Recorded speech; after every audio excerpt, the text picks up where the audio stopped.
క్రీస్తునందు ప్రియులరా, ప్రభువైన యేసుక్రీస్తు నామమున మీకు వందనములు. దేవుడు సృష్టిని చేశాడు కదా.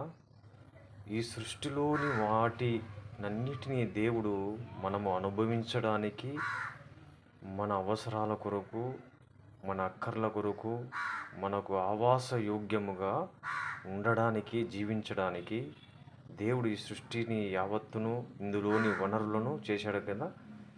అయితే ఈ లోకంలో ఉన్నంత వరకు మాత్రమే మనము వీటిని అనుభవిస్తాము.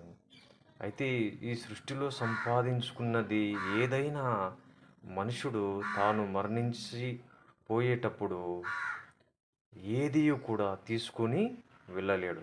చూడండి, లక్షలు కోట్లు ఉన్న ఆస్తిపాస్తులున్న, బంగారున్న, వజ్రాలు వైడూర్యాలున్న, రత్నాలున్న, మనకు కలిగినవి ఏవైనా సరే ప్రియులరా, మనము వెళ్ళిపోయేటప్పుడు, మరణించేటప్పుడు, ఈ లోకాన్ని వదిలిపెట్టే సందర్భంలో మనం ఏది కూడా తీసుకొని వెళ్ళలేము. అందుకే దేవుని వాక్యం చెప్పింది కదండి, మనం ఈ లోకంలోనికి ఏమీ తేలేదు, దీనిలో నుండి ఏమీ తీసుకొని పోలేము. కాగా మనము దేవుడు మనకిచ్చిన వాటితో తృప్తి కలిగి బ్రతుకుదాము.